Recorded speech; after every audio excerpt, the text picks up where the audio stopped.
Chechay. Miscelánea. Miscelánea.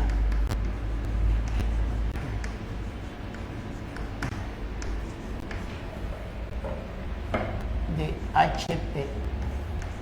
Miscelánea de HP. ¿Ah?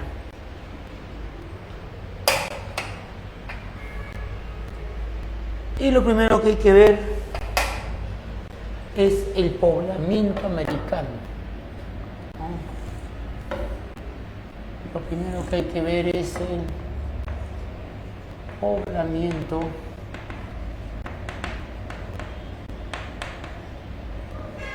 americano.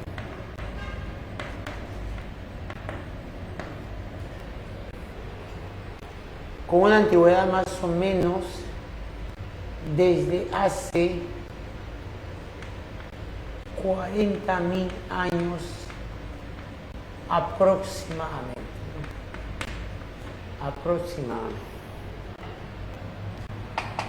Hablar del poblamiento americano, Tisita, Abigail, Tisa, Artesco, es este Artesco.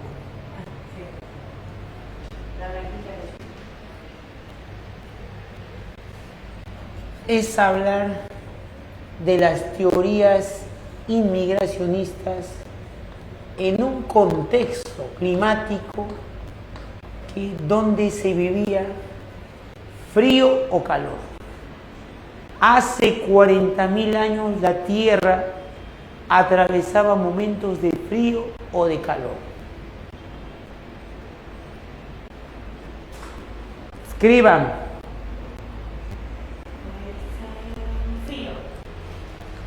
Una larga época de frío conocida como la era del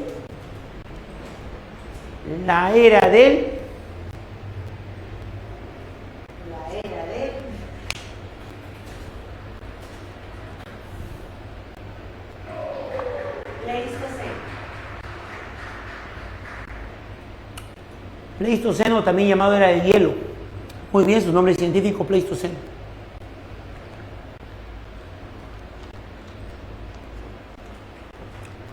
No te olvides que esa larga época de hielo, de bajas temperaturas en la Tierra, terminó hace 10.000 años. Había durado más de 2 millones de años y terminó hace 10.000 años. Entonces, hace 40.000 años estábamos viviendo los finales del Pleistoceno. Finales del Pleistoceno.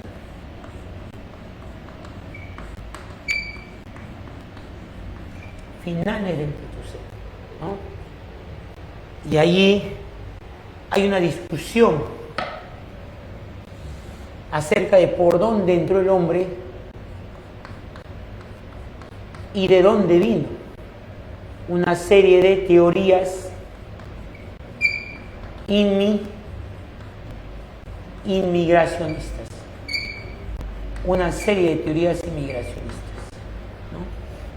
Las teorías autochtonistas ya han quedado desfasadas. Hoy por hoy pues se sabe que la historia humana, la evolución humana se ha dado en África y el continente americano ha sido poblado por seres humanos modernos posteriormente.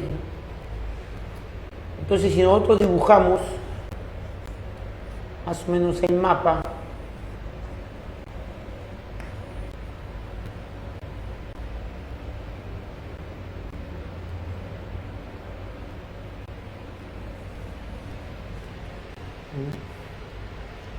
más o menos quedaría así, ¿no?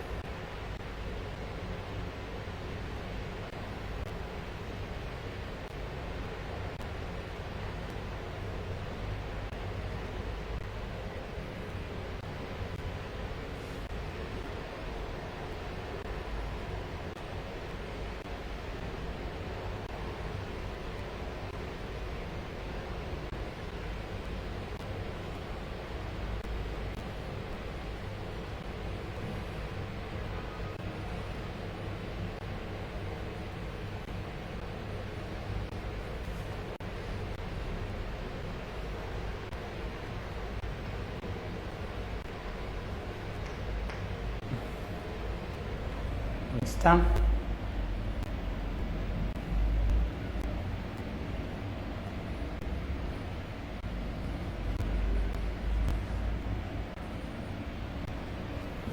Vamos así.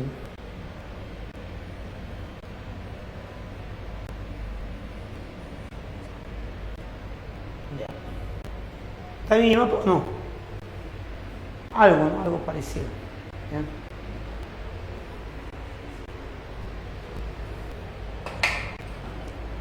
Dame las teorías entonces, las teorías del movimiento americano, ¿no?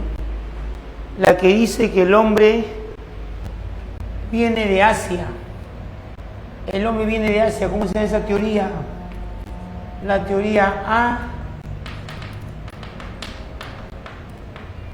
La teoría que dice que el hombre cruzó el Océano Pacífico desde islas de la Melanesia e islas de la Polinesia. Es la teoría oceánica.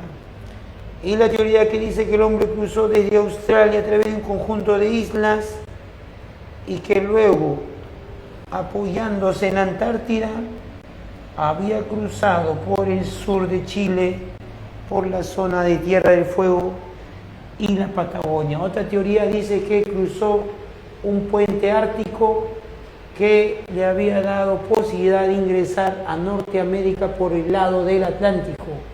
La teoría noratlántica.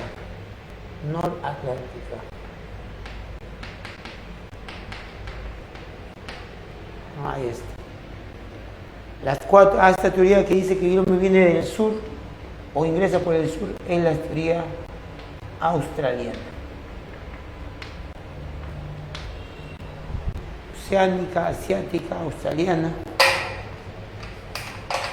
La teoría asiática ha ido siendo mejorada, ¿no? Perfeccionada, con varios aportes, ¿no? La teoría asiática y sus aportes, ¿no? Vamos a poner acá aportes de la teoría asiática, ¿no? Desde su primer defensor, el señor norteamericano Alex Haldrika, ¿qué había planteado Alex Haldrika acerca de un poblamiento asiático, ¿no? Que todos habrían llegado de Asia por un puente de hielo, habrían cruzado un puente de hielo.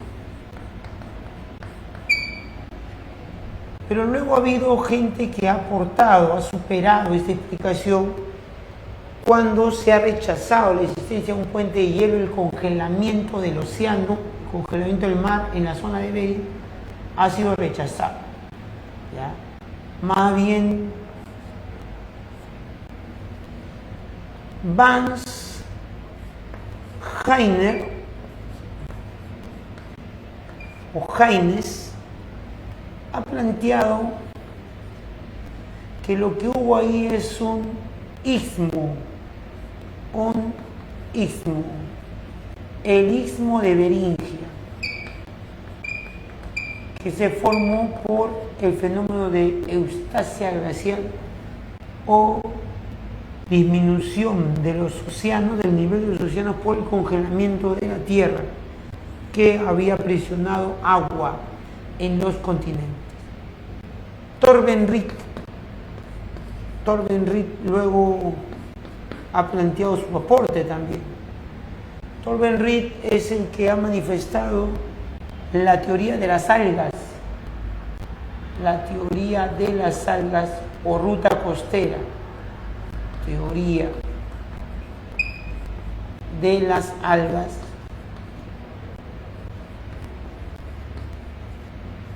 o la llamada ruta costera. Esta teoría alude a que cuando el hombre cruzó el estrecho de Bering, o mejor dicho, cruzó Beringia, el hombre aprovechando en esos años,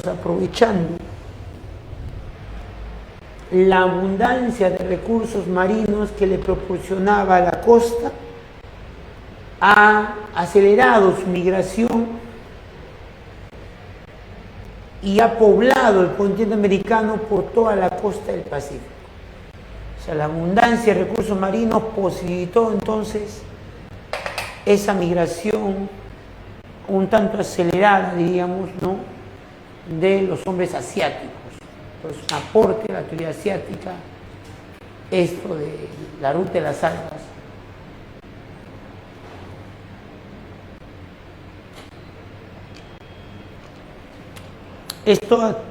Esta teoría ha tratado de relacionarse con una migración temprana en América del Sur, una migración que un poco rompía los esquemas, pero ha tratado de relacionarse a esta explicación de las algas. El hallazgo encontrado en Monteverde, ¿no?, que tiene una antigüedad sorprendente de 30.000 años. Antigüedad de 30.000 años. Si lo más antiguo en el Perú, que está al norte, es de 14.000, 15.000 años, no hay nada más antiguo en esta zona. Entonces, una crítica sería: ¿cómo vas a encontrar un hombre de 30.000 años, ¿no?, si aquí en México lo máximo que se tiene es 25.000, ¿no? Entonces, si en México hay 25.000, los hombres tuvieron que haber llegado posterior a eso, ¿no? O sea, algo más tardío, ¿no? O sea, 24.000, 23.000, 20.000, 15.000.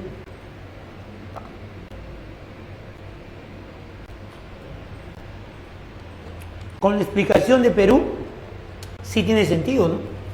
Porque 25.000 en México, 14.000 en Perú, pero lo que rompe los esquemas es 30.000 en Monteverde. ¿Cómo llegan 30.000 años hombres migrantes?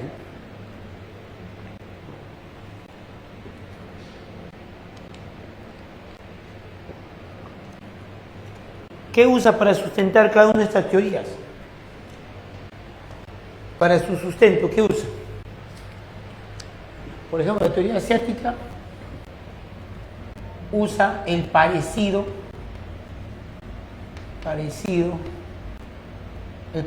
somático, palabras técnicas, o antroposomático. ¿No tienes uno en azul, Abigail? Me esconde las tizas, Abigail, ¿no? Me esconde las tizas. Azul, pero artesco, porque acá está el azul. Okay. Ya. Abigail, ya ve, me guarda para mí, solo para ustedes, para la clase de historia, el azul artesco, que es el que a mí, Abigail, me da mi gusto, ¿no? Me da mi gusto. Eso es lo bueno, ¿no?, de venir a ese salón. ¿Ya? El parecido somático. Es más, una mancha que todos tienen. ¿Cómo se llama esa mancha? Que tenían los americanos antiguos y los asiáticos antiguos o mongoloides antiguos. La mancha mongólica, muy bien. ¿Ya? La teoría de Paul Rivet plantea que el hombre cruzó el Océano Pacífico. ¿En qué cruzó? ¿En carabelas o en barcos movidos a vapor? Dime tú. ¿Carabelas o barcos movidos a vapor? ¿Cómo cruzaron los hombres primitivos desde la Polinesia a la Melanesia? No me digas ferrocarriles, ¿ah? Estamos hablando de que han cruzado el océano. Te he dado dos alternativas. Balsas, muy bien, balsas rústicas. Estoy bromeando, ¿no? Nada que barco a vapor, nada que carabelas. ¿Cómo se llaman estas balsas? ¿Cómo se llaman esas balsas que permitieron cruzar el Océano Pacífico según Paul Rivet?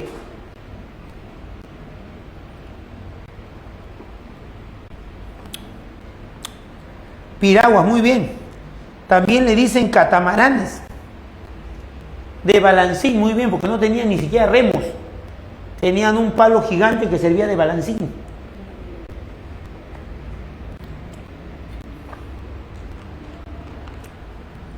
¿Estamos? Vamos a poner acá. Con el uso de catamaranes, vamos a poner acá, uso de catamaranes,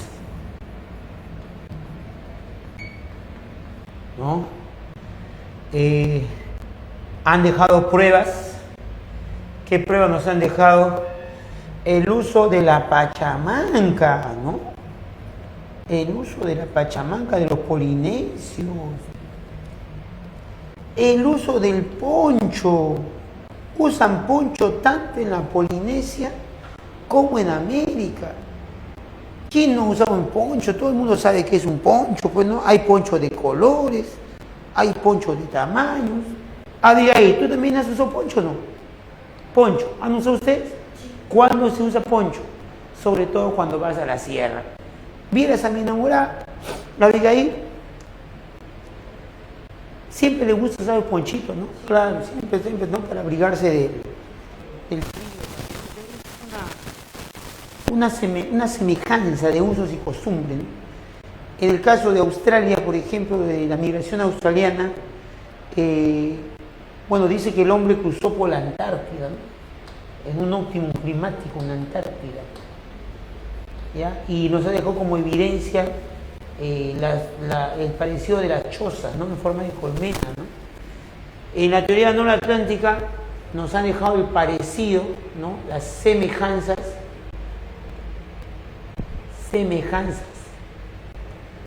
en las herramientas líticas, la forma como han sacado el filo,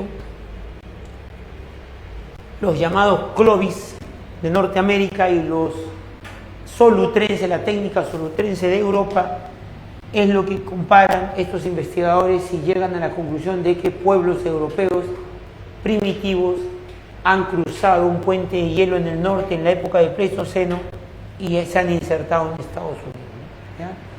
Ahí tienen las explicaciones. Se habla también de esos clovis de hace 14.000 años.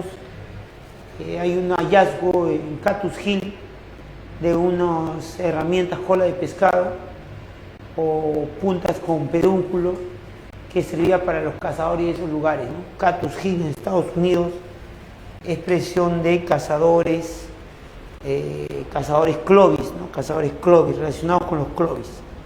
El hallazgo donde se ha encontrado esa cultura clovis, uno de los hallazgos es Catus Hill. Muy bien, vamos a hacer la pregunta número 1. ¿Cuál sería la clave? ¿Cuál sería la clave de la pregunta número 1?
Clave en la 1. Nadie me va a dar la clave en la 1. ¿Qué muchachos? A ver.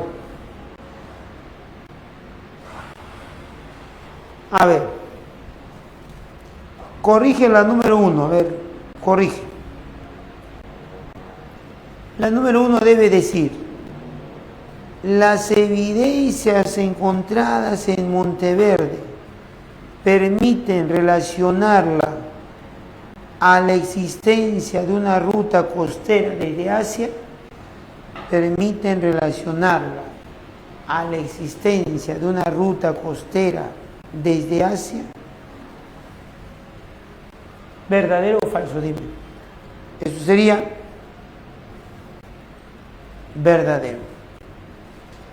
Las semejanzas, claro, las evidencias en Monteverde permiten relacionarla a una ruta costera, la ruta costera de Torben Ritt, que dice que el hombre cruzó por Beringia y habría poblado América de manera más acelerada por los recursos que tenía a lo largo de toda la costa. Ahora, esos recursos es la teoría planteada para la época del Pleistoceno, donde el mar, las aguas del mar del Pacífico se habían retirado 150 metros más o menos. Se había retirado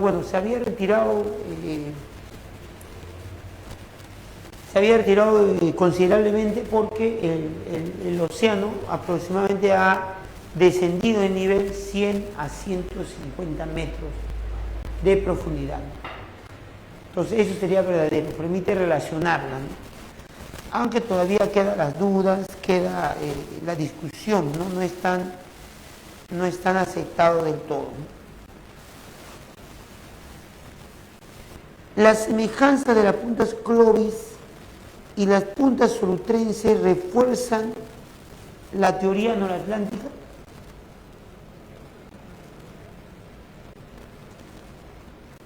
Sí. El uso de catamaranes de tipo polidésico es una prueba tecnológica planteada por la teoría polirracial. La teoría polirracial, también llamada la teoría de Paul Rivet o polirracial.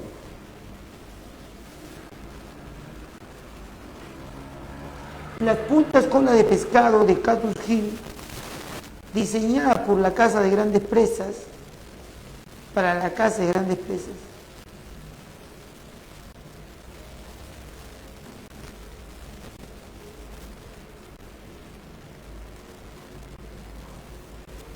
¿es una prueba de la teoría australiana? No, Catus Hill no es prueba de la teoría australiana. La teoría australiana dice que está por el sur, Catus Hill que en Estados Unidos, no es prueba. ¿Cuál será la clave?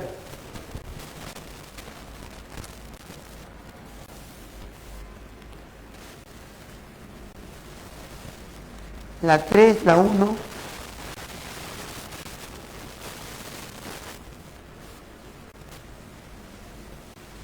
Uno, 2 y 3.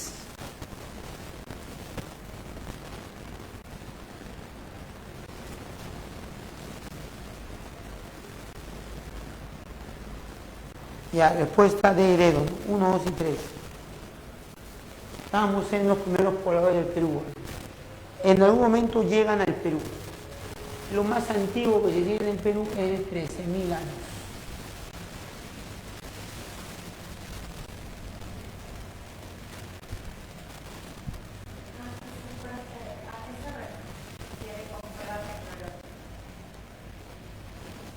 De sus herramientas, las herramientas de piedra, ¿no? Que es parte de la tecnología de estos hombres de este tiempo, de piedra trabajada.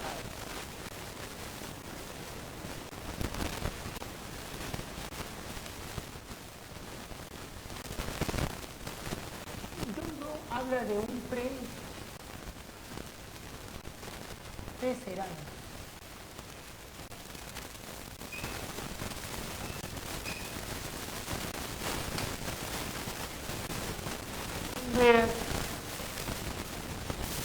Habla de un lítico y arcaico.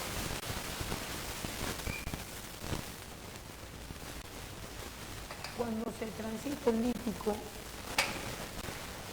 el hombre peruano vivía los últimos miles de años del Pleistoceno.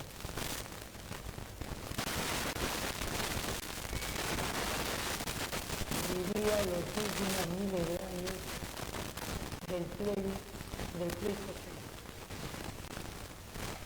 Y estaba dando chispazos del calentamiento de la Tierra, los chispazos del calentamiento de la Tierra, conocida como oleogenesis. Esos cambios climáticos se dieron hacia el 10.000.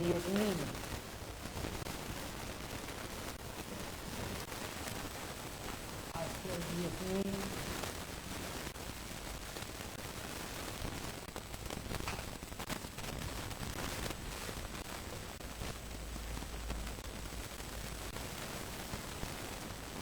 Antes, sí.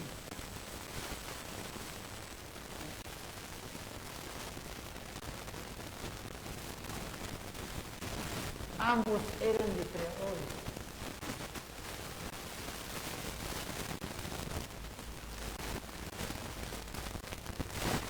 Pero vamos a diferenciar.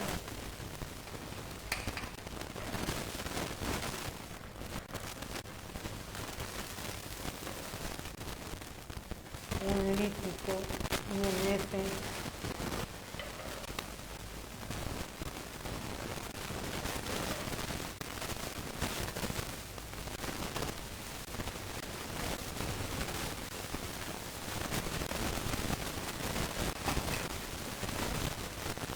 En el lítico inferior encontramos estructuras como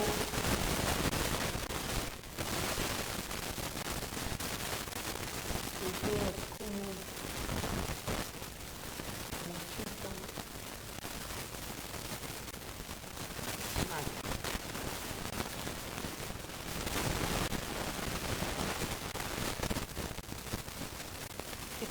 ¿qué están hablando? Ni siquiera me corrigen, no sé, ¿no? ¿Me han corregido o no? Nada, la prueba tecnología te contesté. ¿Se escucha? 1, 2, 2, 3, 1, 2, 3. ¿Escucha?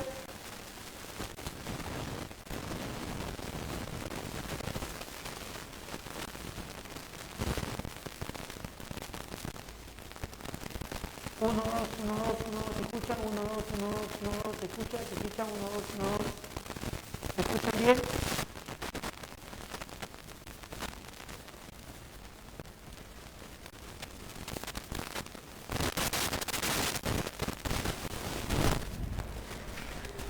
Tutora dice que no se escucha. Se escucha como si estuviera buceando, dice. Buceando.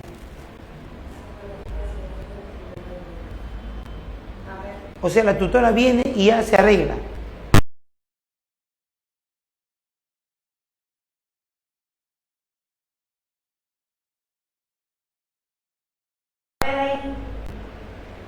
Hable, profe.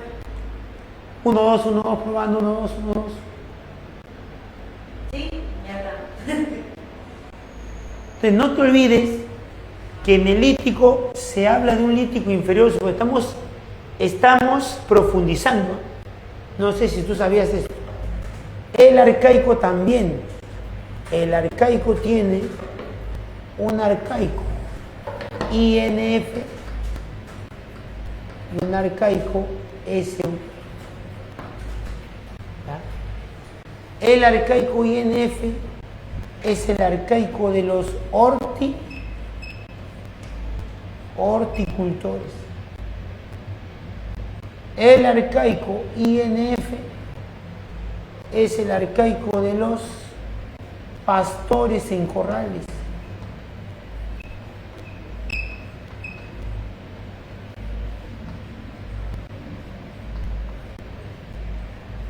Y el superior es propiamente ya la agricultura.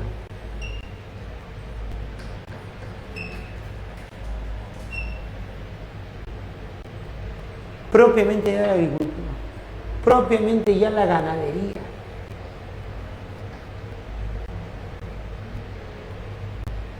El arcaico superior está relacionado a los centros ceremoniales.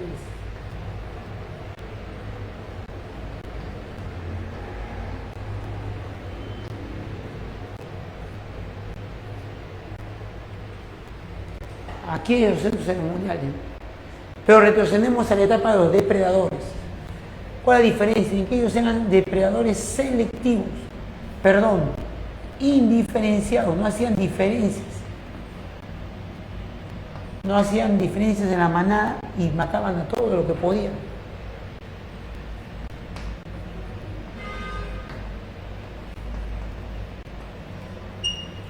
En cambio, estos eran cazadores selectivos.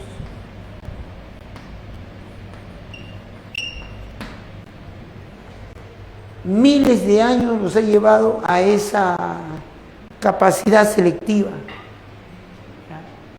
Miles de años después. Conocimiento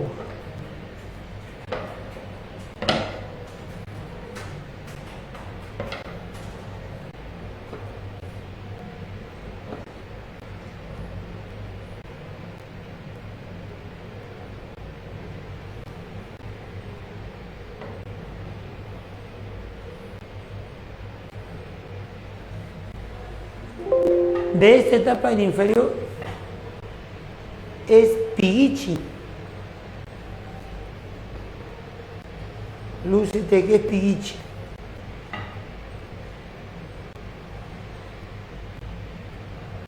Pigichi. Y de acá es Topala.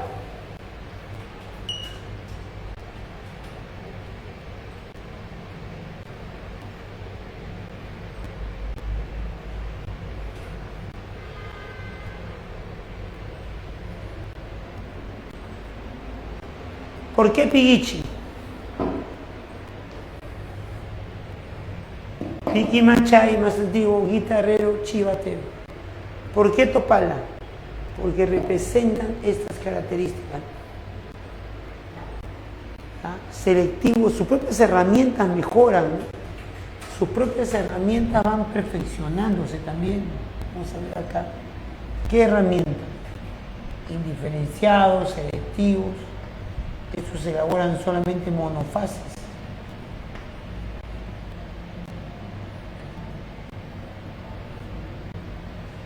Y estos desarrollan bifases.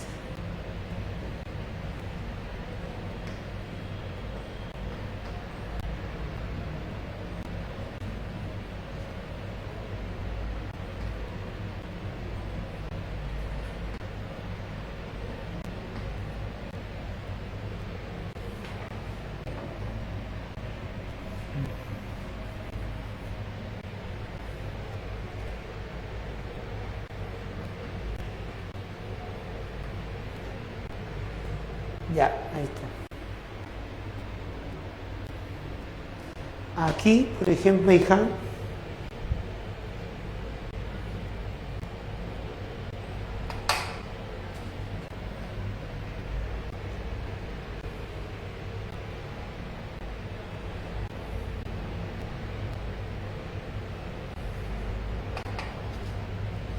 vamos a ver qué resalta de Toquepala, ¿no? Toquepala resaltado lo selectivo que van a hacer los hombres en la cacería por método del Chaco.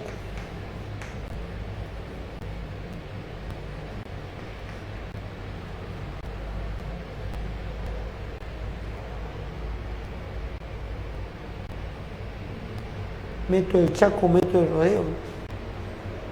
Paiján nos dejó los entierros más antiguos.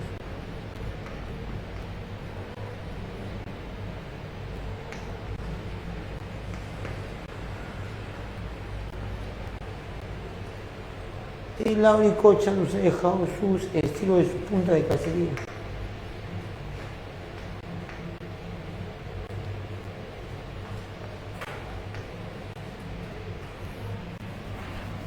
Acá pongo, ¿no? Las puntas foliáceas, ¿no? O puntas de proyectil.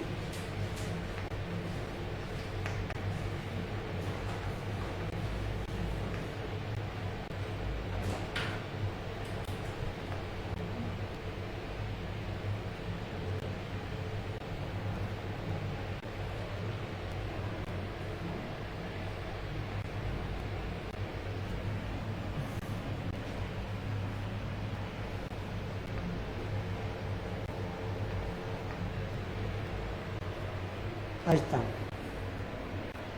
Contesta a ver la pregunta número 2.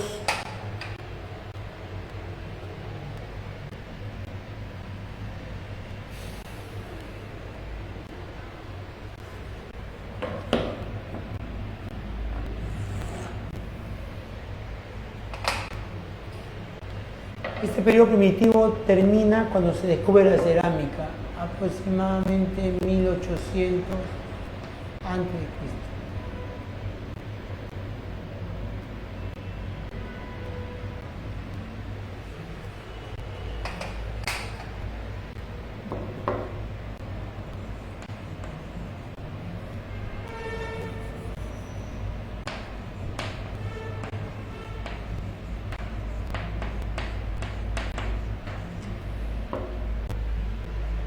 No, ese es más amplio sería.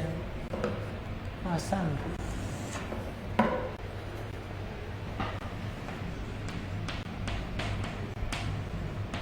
Más conocidos por ustedes como culturas.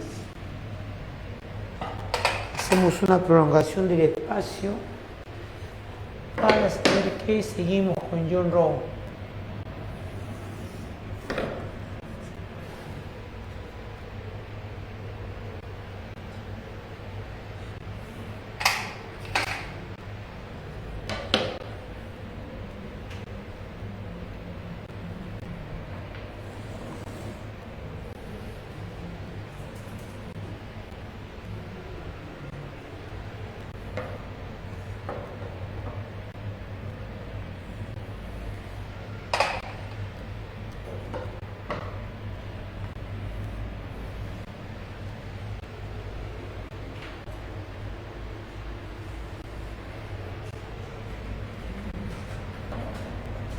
Después de un periodo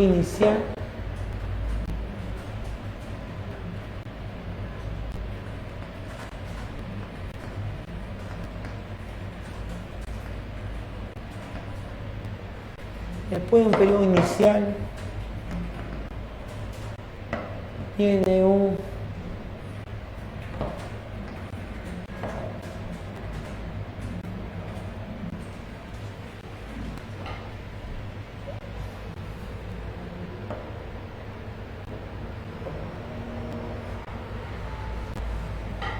primer H, un segundo H y un tercer H. ¿Qué son? Los periodos. Entre uno y uno lo que existe es un desarrollo regional. Y T y T.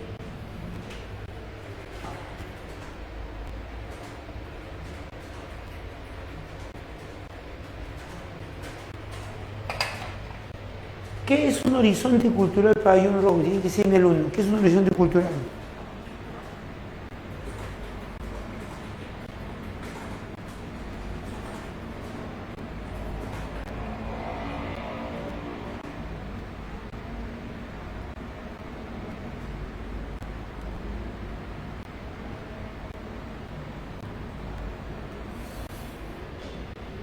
¿No contestan, ¿no, tutora?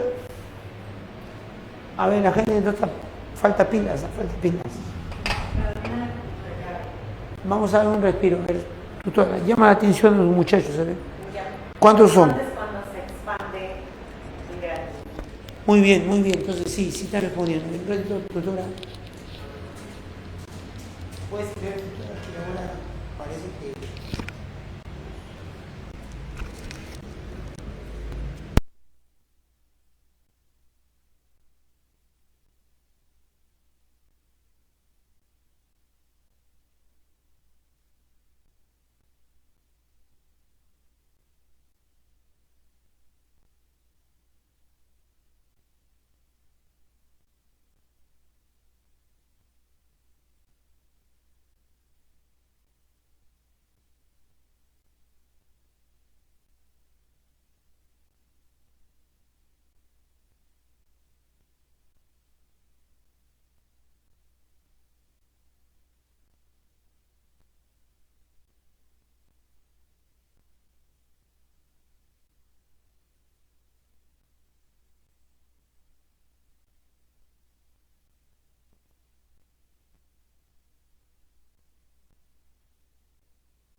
Ya.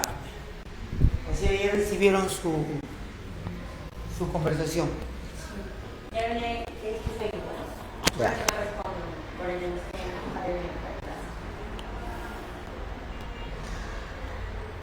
Cuando una cultura expande su territorio, tengan cuidado. Un horizonte cultural es cuando una cultura expande su influencia por gran parte del territorio andino. Su influencia cultural, influencia de ideas, miedos. Esos miedos, esas ideas están expresadas en soportes artísticos o en diferentes soportes, tejidos, cerámica, piedra, litoescultura. Entonces, cuando hablamos de horizonte cultural, siempre nos estamos refiriendo a la parte cultural. No confundas un horizonte con una expansión política, de dominio de territorios, de dominio de pueblos. No. John Rawls se está refiriendo a épocas donde la influencia de una determinada cultura se ejerce influencia, donde la influencia de una determinada cultura se expande.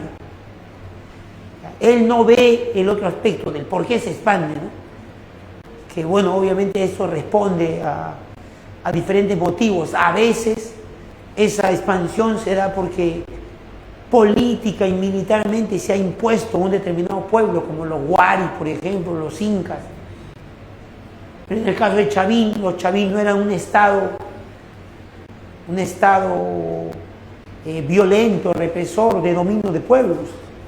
Ahí, por ejemplo, en Chavín es más que todo la expansión de la influencia cultural. ¿Me da el video de más? ¿Ah? Muy bien, entonces estamos acá.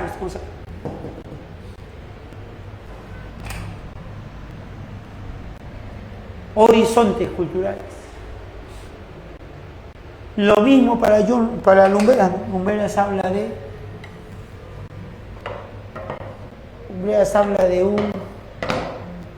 un F de formativo.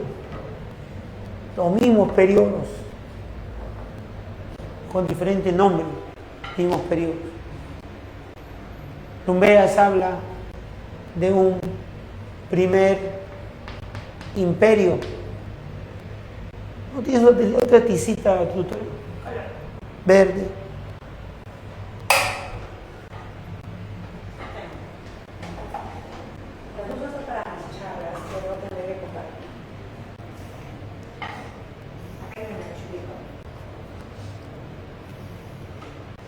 Muy bien, doctores. Y un segundo imperio. ¿Ha visto, sí o no? Distinto. Distinto. Primer imperio. Y entre imperio e imperio, para Lumberas hay desarrollo regional. Desarrollos regionales. Un primer desarrollo regional y un segundo desarrollo. Se está refiriendo a desarrollos en el plano económico, social, político. En todos los aspectos hay un desarrollo marcado por regiones. Cada región desarrolla particularidades. Mientras que en las épocas de desarrollo regionales, en términos artísticos, culturales, son momentos de fragmentación, o mejor dicho, otra palabrita usar. Son momentos de heterogeneidad cultural, mientras que los momentos de desarrollo regionales o intermedios son momentos de heterogeneidad cultural.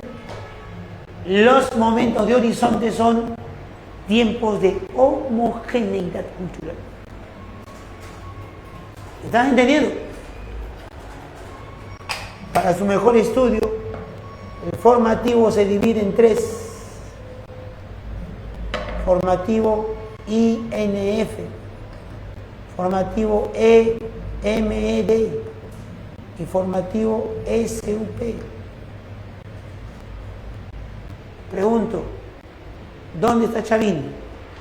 ¿Formativo inferior, formativo medio o formativo superior? ¿Dónde está Chavín? Muy bien, formativo medio. Bueno, acá vamos a poner. Muy bien. Chavín. Jesús.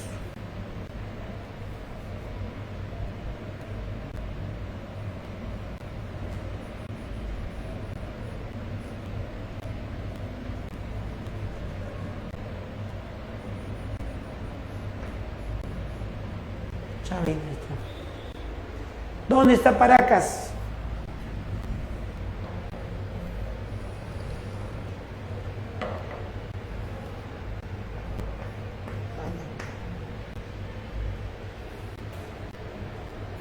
¿Qué culturas pertenecen al primer imperio?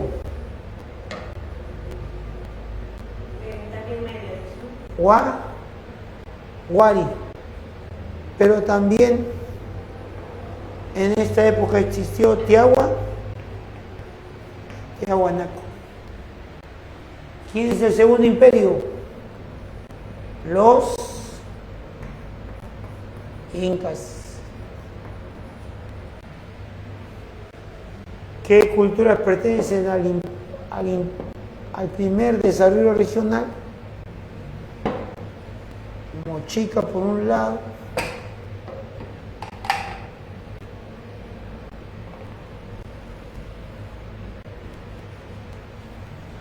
Nazca por otro. Después de la caída de Wari, ¿quiénes se desarrollan? Ximú,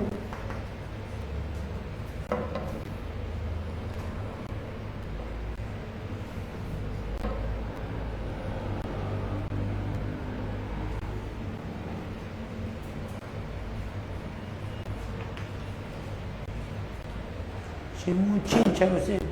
¿Qué culturas pertenecen al formativo inferior?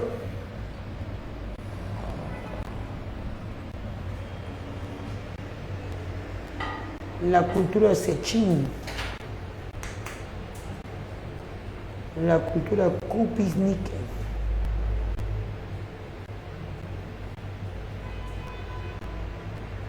Sechín, Cupisnique. Vamos a poner a otro, Cotos. Cotos, pero otra fase. Guairajerca.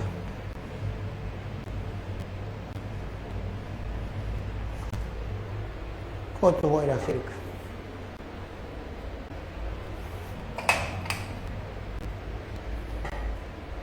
Chavín. ¿En qué sobresale más Chavín? Sobresale en la litoescultura.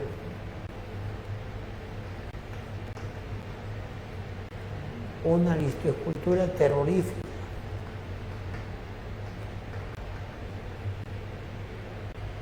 Litoescultura terrorífica, ¿no? Causan terror en la piedra, ¿no? ¿Qué sabes de los Paracas? ¿Qué sabes? Te pregunto.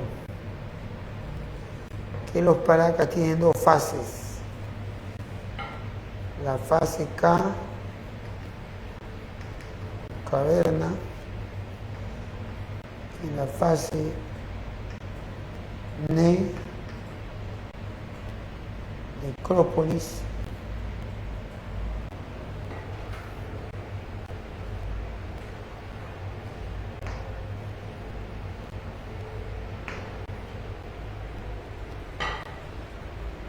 Porque son verdaderas ciudades de muertos, ¿no?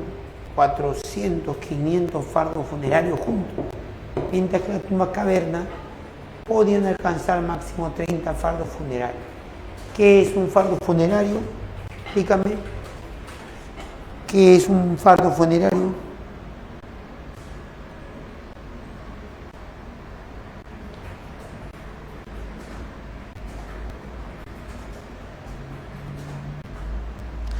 ¿Qué es un fardo funerario? Es una momia que ha sido envuelto en varios mantos exquisitos, los mejores mantos bordados, elaborados por la gente de Paracas. Y eso no es casual. ¿Por qué hacer un ritual funerario con tanta pompa, tanto lujo? Porque de una forma puede transmitir ideas a la población. ¿Ya? ¿De qué debemos más hablar de Paracas? Una sociedad de guerreros.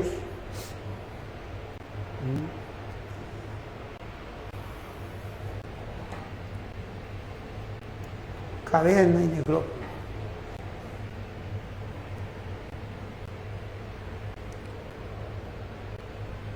Tiene una cerámica polícroma,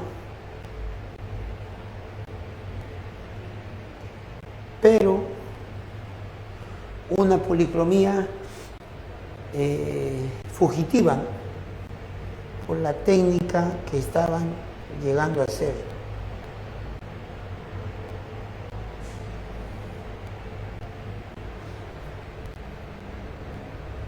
Polícroma,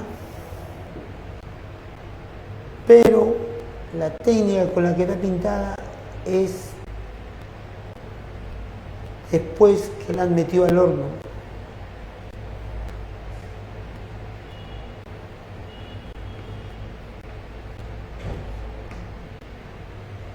Postcocción.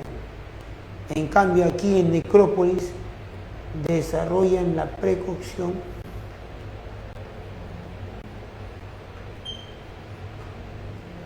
pero tuvieron que sacrificar los colores.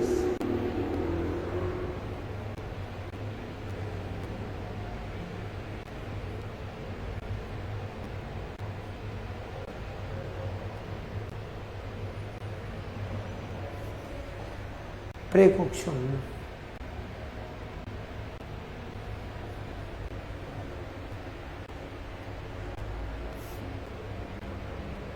¿Qué hay que saber de Wari? Resalta sobre todo en su arquitectura.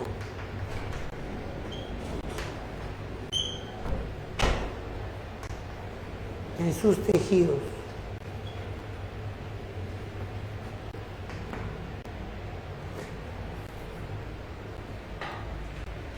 Y los tiahuanacos que resaltan. ¿Has escuchado hablar de tiahuanaco?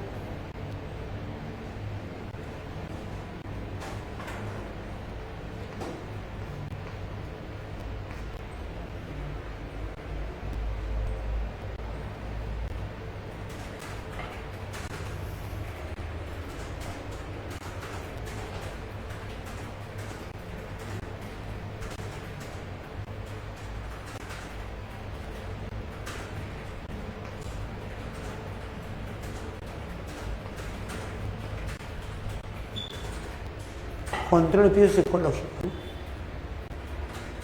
De los incas, ¿qué diríamos? A ver, sobre todo su política de expansión. ¿Qué sabemos de la política de expansión inca?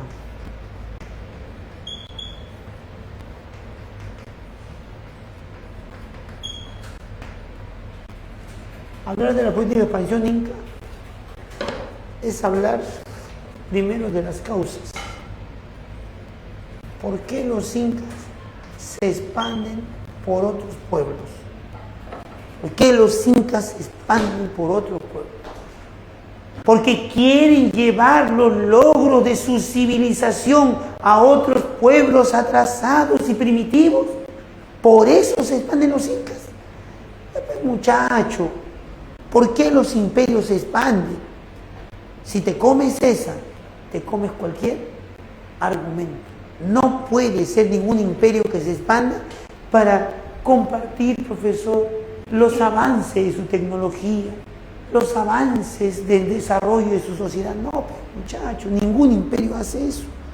Nunca, escúchame bien, es una ley, a menos que me la refutes, nunca un imperio somete a otros pueblos para buscar desarrollar esos pueblos. No, muchachos, no. Dame un ejemplo, dame un ejemplo. Nunca, nunca. Y si tú llegas a esa conclusión, entonces pues no te vas a creer que el imperio chino te ha construido el puerto de Chancay para el desarrollo del Perú. Ya ves, muchacho, ¿para qué estudias historia si vas a dejarte engañar en la actualidad? Conclusión, ¿para qué se construyó el puerto de Chancay? ¿Para que tú estudies ingeniería portuaria y ganes mucha plata? Bueno, sí, eso no vamos a negar, que si estudias ingeniería portuaria puede ser que en esta condición del puerto de Chancay, de todas las inversiones chinas que se vienen, van a ser solicitados posiblemente esos profesionales, ¿no? Pero eso no significa que el que ganes plata tú, que significa que se desarrolle el país. No significa eso, ¿no? Entonces, lúcete, ¿por qué se expandían los incas? ¿Ah? Por tierras, por recursos. Se expanden por controlar futuros mitayos. ¿Qué son los mitayos? ¿Qué son los mitayos en el imperio incaico? ¿Ah? ¿Qué son los mitayos? Los que pagan mita, pues la gente común, los hatun runas que pagan mita. Por eso se expandían los incas, más hombres para la explotación. ¿Qué más debes saber de la expansión inca?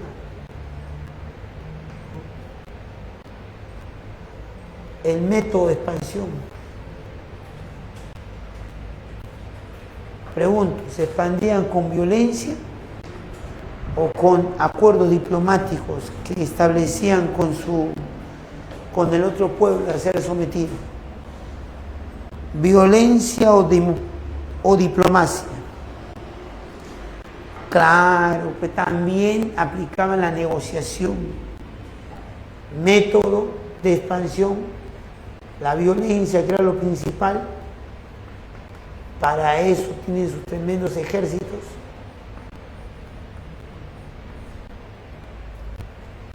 Violencia y en otras oportunidades, diplomacia.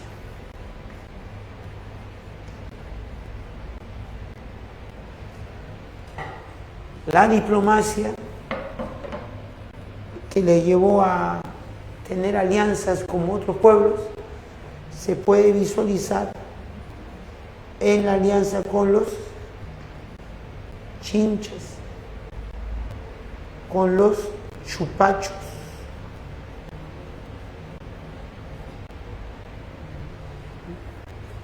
Otra cosa que debe saber mi alumno, el resto fue sometido por violencia.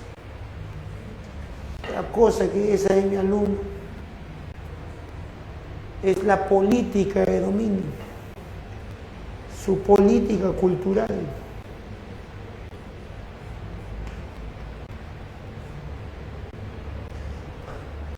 ¿Desechaban la cultura del vencido o la respetaban? Respóndeme eso.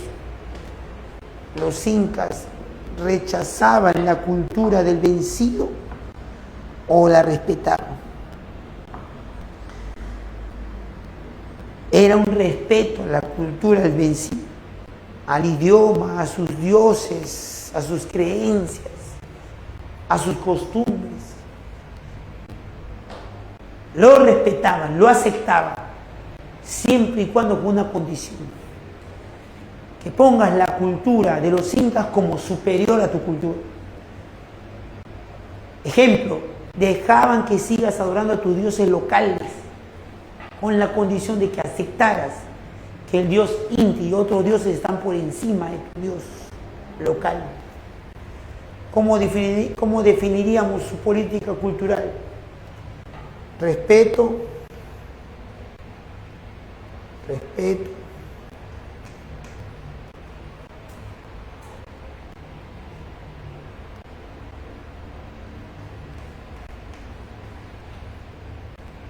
respeto a la cultura del vencido. Respeto a la cultura del vencido.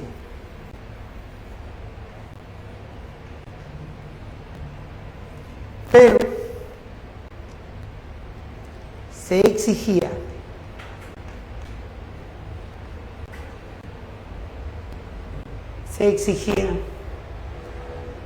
reconocimiento,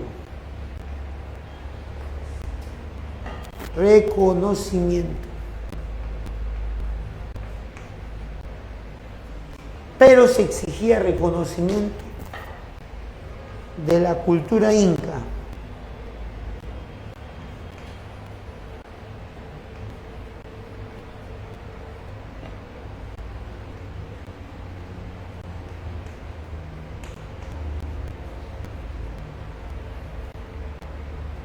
Ahí está. Y ahora hay que ver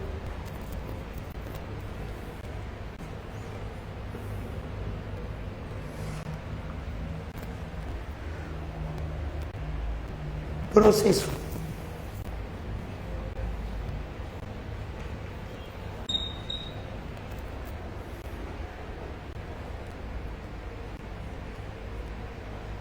¿Quién inicia la expansión imperial?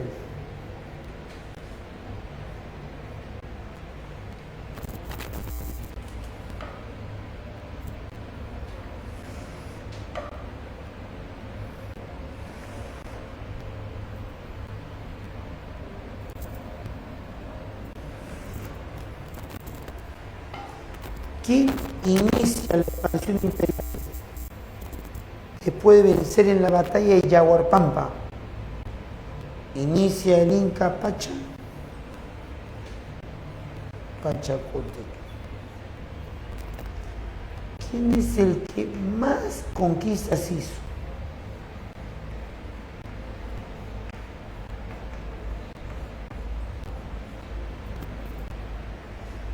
El que más pueblos sometió. Tupac Yupanqui. ¿Y quién es el que logró la máxima expansión?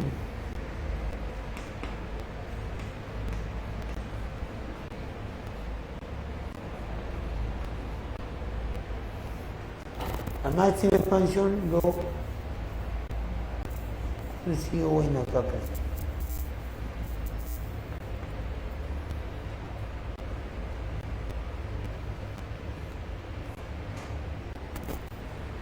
Huayna Cápac, ahí está. ¿Ya? Huayna Cápac, más que expandirse, se dedicó a reprimió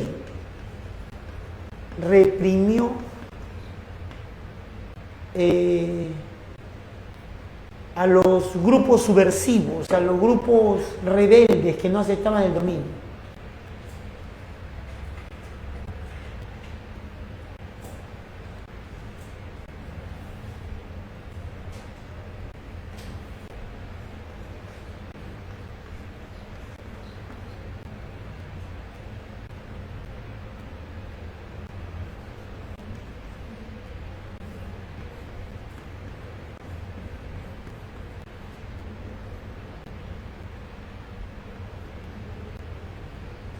Reprimió a pueblos rebeldes, ¿no? Más se dedicó a reprimir pueblos que a seguir expandiéndose.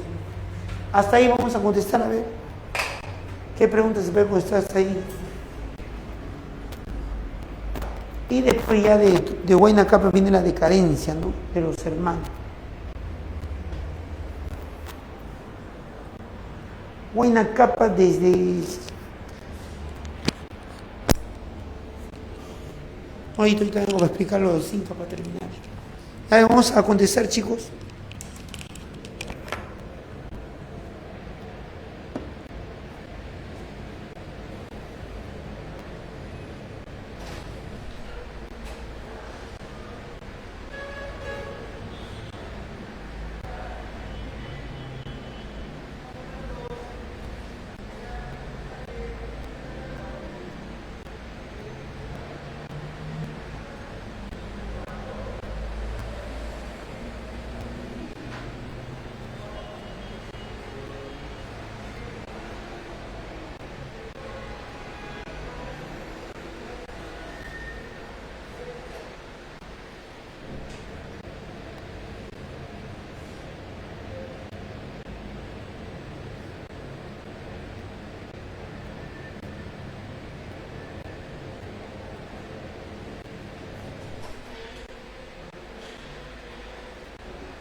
Hoy, 2. El periodo, 2, ¿qué te salió? Te habla sobre el periodo lítico y te dice que coincidió con el final del Pleistoceno y el inicio del Holoceno, ¿no? Claro, el periodo lítico abarca justo el final y el inicio del Holoceno. Te dice, en este tránsito climático influyó en el surgimiento de una tradición costeña y otro serrano. Hombre del lítico de la tradición costeña, hombre del lítico de la sierra, ¿no? De la parte de las alturas. En este sentido, ¿qué alternativa se asocia con el inicio del Holoceno? ¿Qué alternativa se asocia con el inicio del Holoceno? O sea, ¿dónde tienes que buscar? ¿Qué tienes que buscar? Inicio del Holoceno. Tienes que buscar lítico inferior o lítico superior. Lítico inferior o lítico superior. Tienes que buscar lítico. Inicio del Holoceno sería ¿qué?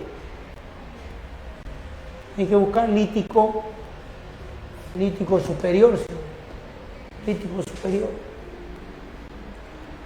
Inicio del Holoceno, fines del Pleistoceno. ¿Estamos? ¿Cuál sería la clave?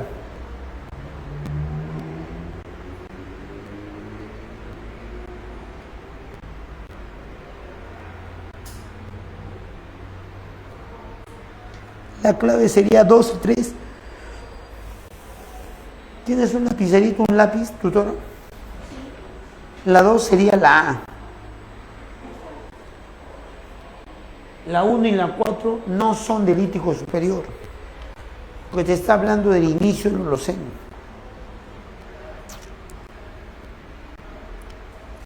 Muy bien, vamos a la 3, si nadie tiene dudas. Te habla de los sitios arqueológicos del Arcaico Superior, que se extendieron a lo largo del territorio de los Andes centrales, o sea, el Perú, presentando características peculiares en función a lo propuesto. Relación.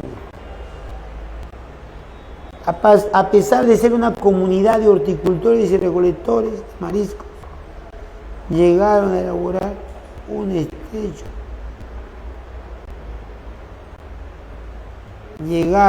Lograron elaborar un tejido manualmente con diseños zoomorfos.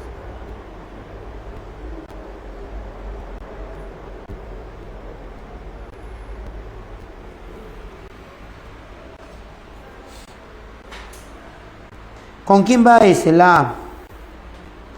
Con Huacaprieta, pues. Con Huacaprieta. La 1 con A. En su construcción se emplearon materiales de piedra y se esculpió en su interior una figura de barro, representando ese escotos mito. La 3 es C y la 4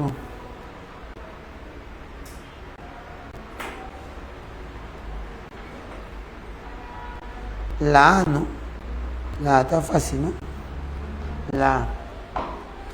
La 5, durante el periodo formativo superior, o sea, se está refiriendo a Paracas. Este tránsito climático, ¿qué estoy leyendo? Durante el formativo superior, la sociedad Paracas, una diversidad de jefaturas.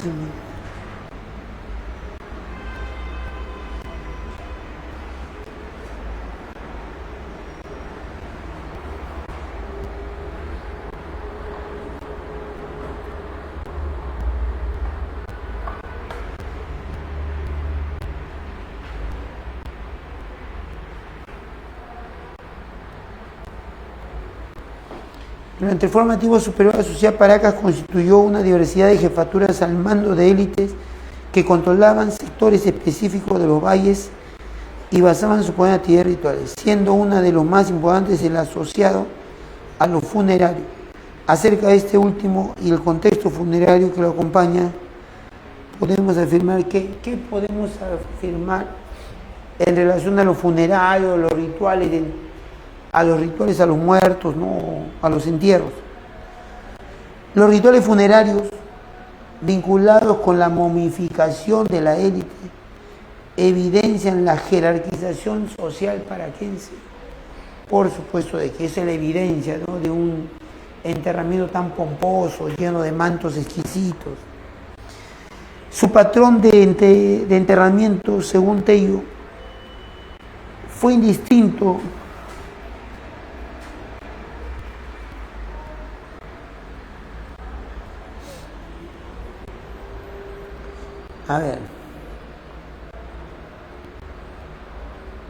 Su patrón de enterramiento, según Tello, fue indistinto, ya que los muertos eran colocados siempre boca arriba.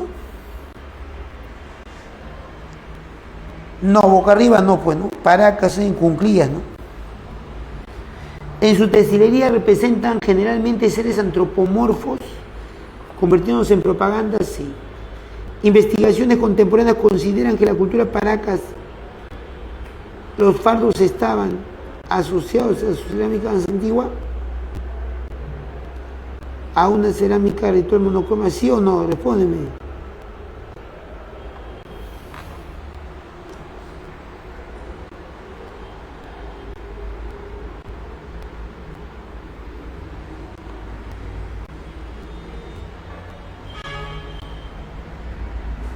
La 4 es fácil. ¿Cuál sería la clave?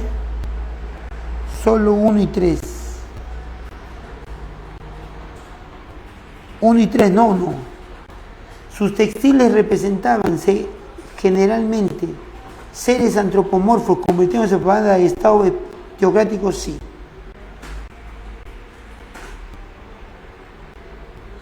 Investigaciones contemporáneas consideran que la cultura Topará, los fardos estaban asociados a cerámica ritual. Topará en necrópolis, la 3, la 4 también es, no me corrigen ustedes. 1, 3 y 4. La D de dedo. La 4, no, la 4 es la E de nano, perdón.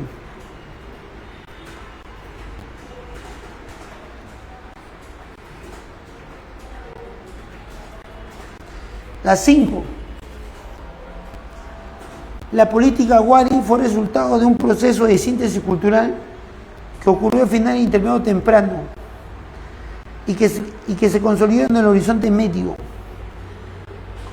Acerca de lo mencionado determina el valor de verdad o falsedad. El dios de los báculos, a diferencia del encontrado en la portada del Sol, ¿está asociado al cultivo de la papa y el maíz? Sí. Dios de los báculos con ojos desorbitados en Wari y Dios de los báculos humanizado Huiracocha.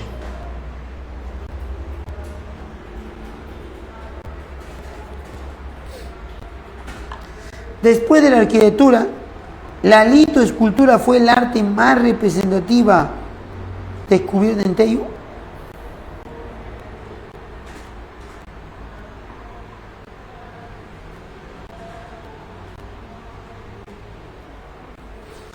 Después de la arquitectura, la litoescultura fue el arte más representativo descubierta en todos los rincones del Imperio Falso. ¿Qué litoescultura resalta de Wari?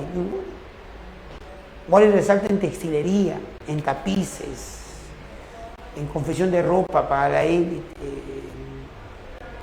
en confección de mantos, ¿no? Ahí sobresale Wari. En textilería destacaron los tapices policromados mediante el cual transmitieron la ideología estatal buena, claro, los tapices. En arquitectura emplearon principalmente lajas de piedra. Falso, porque no construyeron con barro, Wari.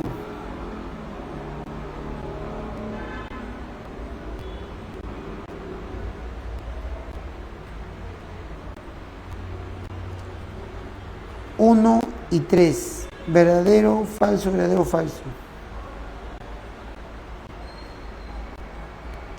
Dedazo. 6. ¿Qué está saliendo a 6?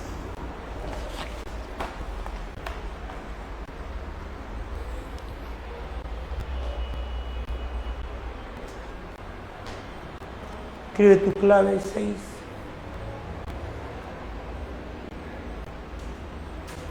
Un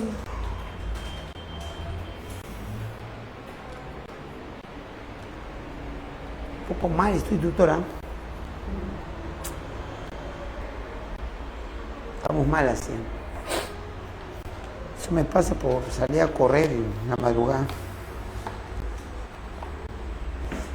6. A la muerte de Tupac Inca Yupanqui, asumió el poder Huayna Cápac como nuevo Zapa Inca. Enterado de esta sucesión, diversas etnias, sobre todo las del norte de Tahuantinsuyo, iniciaron una serie de levantamientos. Esta fue una de las nuevas razones que motivaron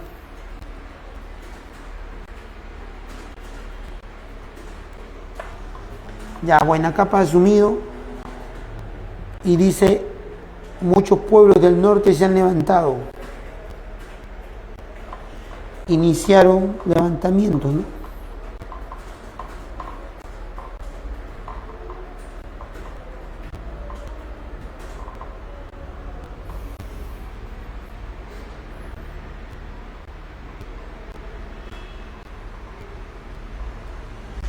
¿Qué medidas geopolíticas realizó este Zapa Inca, ¿no? Huayna Cápac? Convirtió a la ciudad de Tomebamba en una nueva capital, un nuevo centro de poder, ¿no? Necesitaba quedarse ahí, claro, para reprimir, ¿no?, las rebeliones constantes del norte. La construcción de Tomebamba como nuevo centro político, administrativo y militar para neutralizar las rebeliones, sí. El sofocamiento de pueblos andinos rebeldes que declararon su autonomía, siendo algunos como los cañares convertidos en mitimás también. Entender la expansión inca hacia el norte del actual Ecuador. Entender la expansión inca del norte del actual Ecuador para poder proveer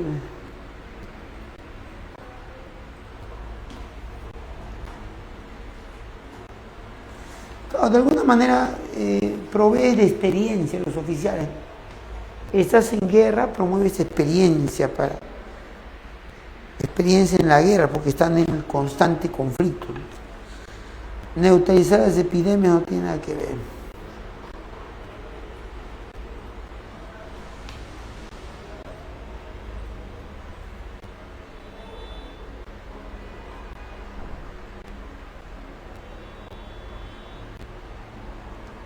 ¿Qué clave me ha salido acá? 1, 2, 3 sería, ¿no? La B de beso, ¿no?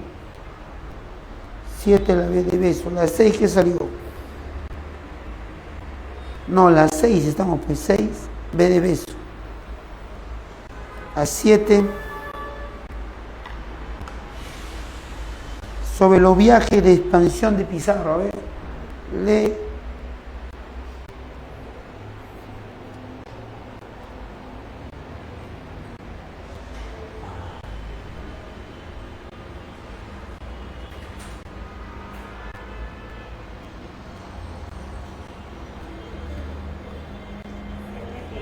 Estamos mal, tutora. Hay dos, Los claves. sí, dos claves. ¿Qué es la encomienda? Grupo de indios que entregaban a un español supuestamente para que evangelice y para que proteja a los indios.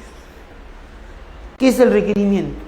Es el documento por el cual la iglesia justificaba el atropello, la violencia y el saqueo bajo la excusa de que no quieren aceptar a Dios, al soberano y a la voluntad divina. Entonces daba moralmente justificación para entrar con todo, arrasar, ¿no? Y no tener remordimiento. ¿Qué es la gobernación? La gobernación es una alcaldía en provincia, ¿no? Se llama prefecturas.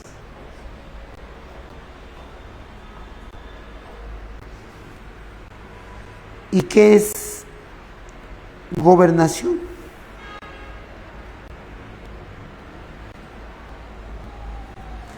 Entonces, gobernación es la jurisdicción política que le dieron a los primeros conquistadores, ¿no? Pizarro recibió su gobernación, Almagro, la jurisdicción. ¿Cuál sería la clave? Cabildos son los gobiernos de ciudades.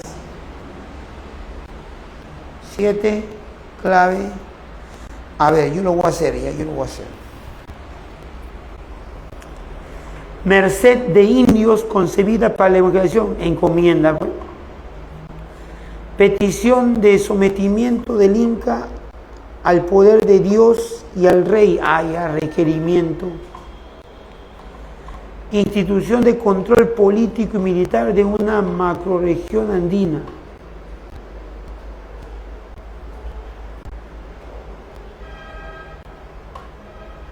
Institución de control político y militar de una macrorregión.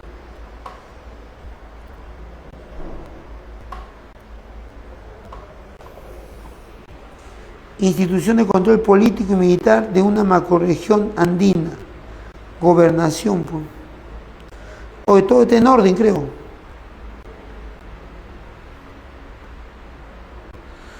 Uno A, 2B, 1A, 2B, 3C y 4D. ¿Así te sale a ti? Sería la E de enano, ¿no? La E de enano. La 7 a mí me sale la E, ¿está bien? ¿O la C? No, la E es.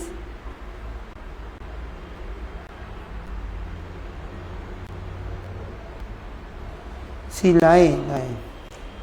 Vamos a la 8. 8 a ganar. ¿Todo bien? Sí. Pero yo no, algo me pasa, doctora. Siento que me quiero desmayar. A sudar, no vaya a ser que ahora necesite 2. Ya no es bueno, ¿no? 2.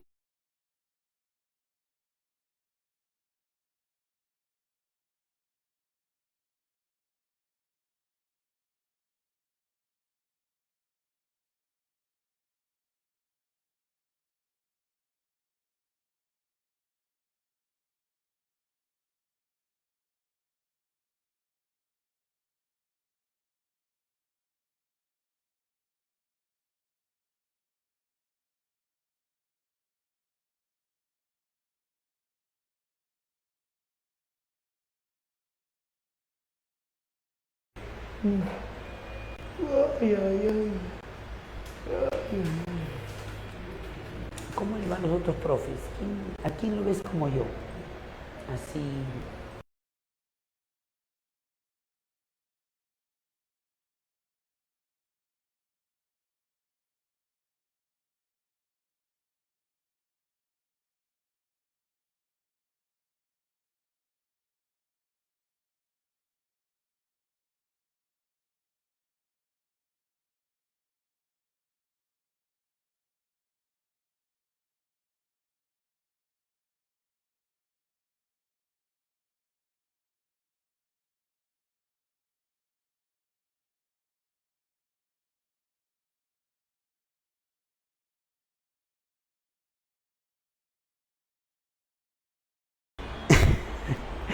Quiere más de uno.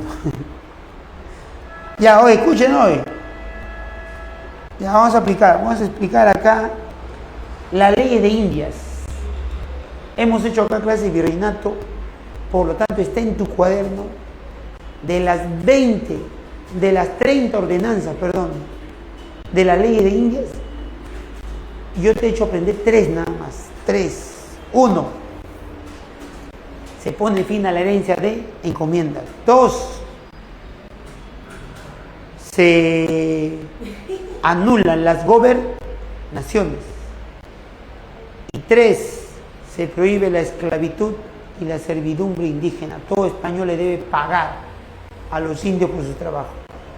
Dice ahí, la aplicación de las leyes nuevas de Indias por parte del gobierno de Carlos I Habsburgo, Carlos V de Alemania, expresó la intención de la corona de poner fin a la hegemonía de los grandes encomenderos. Estos protestaron violentamente por considerarla contraria a sus privilegios. ¿Debido a qué? Debido a que estallaron violentamente y le cortaron la cabeza al primer virrey. A que suprimía, o sea, anulaba los servicios personales y la esclavitud sobre los indios. Buena. A que solo el rey y sus representantes directos concederían encomiendas. A partir de la ley de Indias, el rey manejaría las encomiendas. Hasta que se mueran los españoles, serían propietarios de su encomienda, manejarían su encomienda. Una vez que se mueran, el rey pasaría a controlar. El rey decide sobre las encomiendas por mientras vivan los encomenderos, el rey decide las políticas de las encomiendas. El rey a partir de ahora controla, el rey protege a los indios.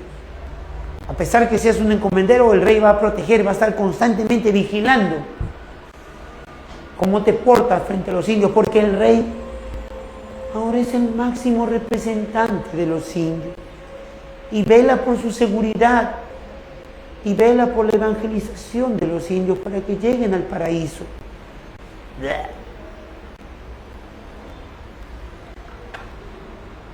Entonces, el rey manejaba las encomiendas. Eso lo podemos ver cuando la Gasca vino acá al Perú a aplastar la rebelión de encomenderos. ¿Acaso no recuerdas que la Gasca atrajo la traición de muchos rebeldes encomenderos, ofreciéndoles nuevas medidas sobre las encomiendas? Ofreciéndoles un trato particular sobre las encomiendas. ¿Acaso no recuerdas que le ofreció a todos los que estaban apoyando la rebelión de Gonzalo Pizarro y que no poseían encomiendas? La Gasca les prometió, si se cambian de bando, si se arrepienten y dejan al rebelde y se suman a los ejércitos de la corona les ofrece encomiendas a toda esa gente sin encomiendas. A todo aquel que teniendo encomiendas se cambiara de bando, dejara la actitud rebelde contra el rey y se pasara a las filas del rey, aún así poseas encomiendas, la Gasca te prometió encomienda de 2 vidas. Encomienda de 2 vidas. Entonces, ¿solo el rey y sus representantes directos concederían encomiendas? Sí. ¿Anulaba la perpetuidad y el carácter hereditario de las encomiendas? Sí. ¿Ponía fin a los títulos nobiliarios en la merced de los conquistados? No, eso no está. Clave 1, 2 y 3. C de cocaína. Ahí está. 9. Para viabilizar los intercambios comerciales de España y sus colonias, allá sobre la Casa de Contratación de Sevilla. La Casa de Contratación velaba por el traslado de metales preciosos hacia América. ¿Cómo va a velar por el traslado de metales preciosos de América a España, no de España a América? Hay un error caccioso ahí. Funcionaba como tribunal judicial que resolvía los litigios entre comerciantes y marinos a nivel internacional. Que resolvía los litigios entre comerciantes y marinos a nivel internacional. Sí, funcionaba como tribunal judicial. ¿Centralizaba el registro y control de mercancías? Sí. ¿Representaba el monopolio comercial cuya sede siempre fue Sevilla? No. Siempre no fue Sevilla. Y Sevilla no existió en todo el virreinato. En la reforma borbónica, con la ley de libre comercio de 1778,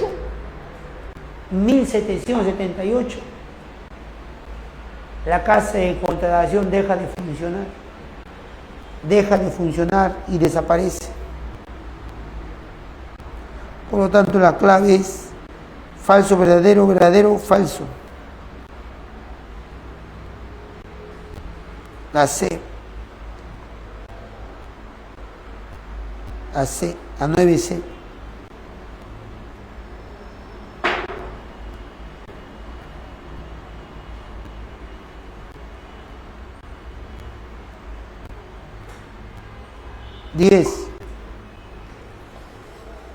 Con relación a las reformas fiscales introducidas por la administración borbónica para incrementar la extracción minera, fue creado el estanco de Azogue. Falso. Para incrementar la extracción minera, lo que hubo fue reducción del impuesto de un quinto real a un décimo real. La legalización del reparto disminuyó, menguó la corrupción de los corregidores, al contrario, fue más corruptos. El decreto de libre comercio incrementaron las alcabalas y la mujerifado. Falso. Decretaron leyes sobre el comercio, no decretaron un cambio fiscal, que es lo que te está... Sí hubo otras leyes que cambiaron, ¿no?, la recaudación fiscal, pero no tiene relación un decreto de libre comercio con incrementar alcabalas.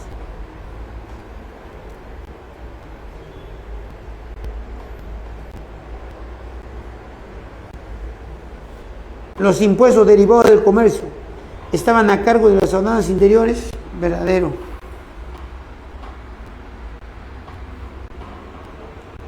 Enano. La gran rebelión de Túpac Amaru. ¿Cuáles son las razones que motivaron la rebelión? Los repartos mercantiles, sí.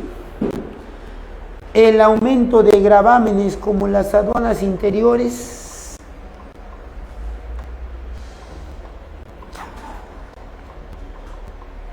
Bueno, sí, de todas maneras, no, fue motivo para que varios criollos estén perjudicados y de alguna manera le den aliento, le prometan su apoyo a Túpac Amaru por ese prejuicio que están sintiendo de la reforma borbónica, pero después traición de los criollos.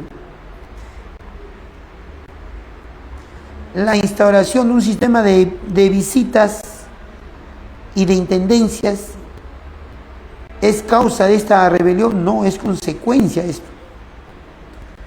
La explotación de las minas de Potosí y de Cerro de Pasco.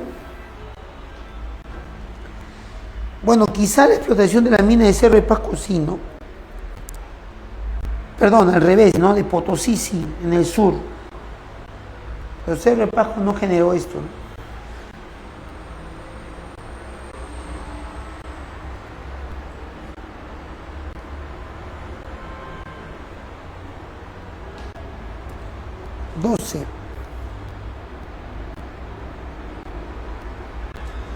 Ordene cronológicamente. La rebelión de Túpac Katari es en marzo del 81. Santos de Atahualpa es en 1742.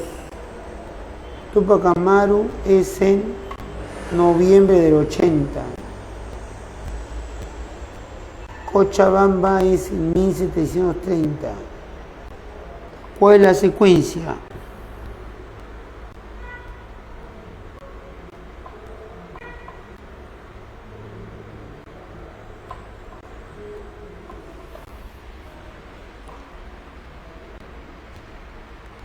¿Cuál sería? 4, 2,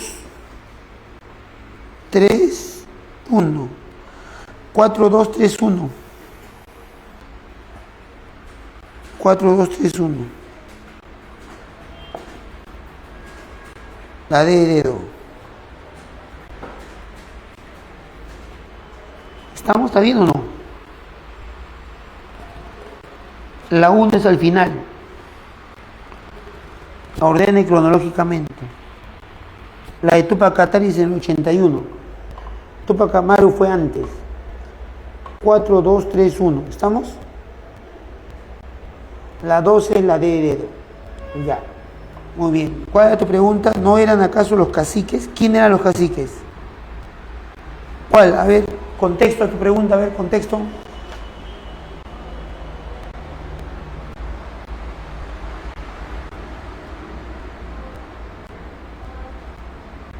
Los corregidores eran miembros del gobierno español. Sí, está bien.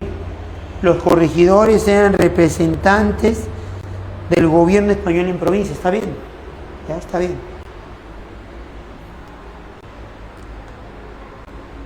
Y la 13, la 14 y la 15, claves.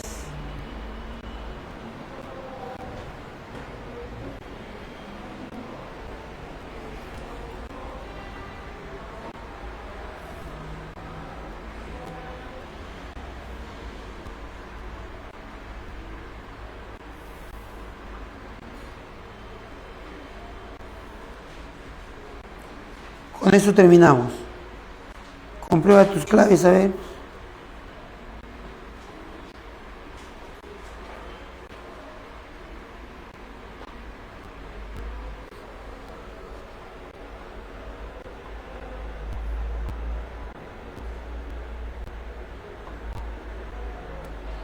La 13 la A, la 14 la E de nano y la 15 la B de beso.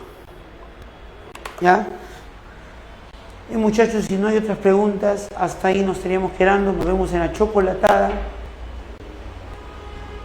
A ver quién tiene preguntas. Si no, ya nos vemos. De verdad que un poquito mal me siento. Ya me voy a ir a recostar a casa.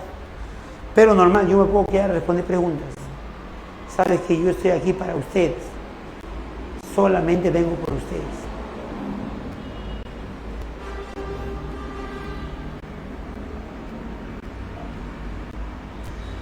La 13 hemos dicho la A, la 14 E de nano y la 15 B de beso. Sí, ¿no? Algo, ¿qué será? Pues, ¿no? Nos enfermamos a veces. Pero me siento un poco mal.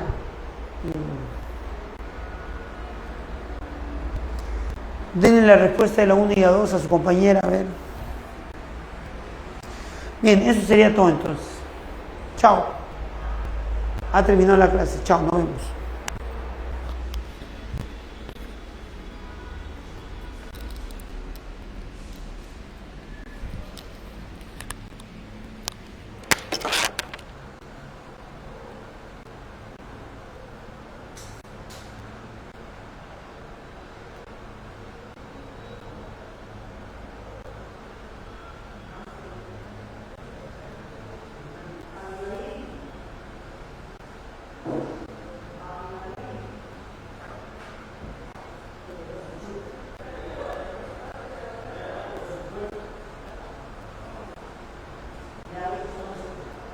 Ya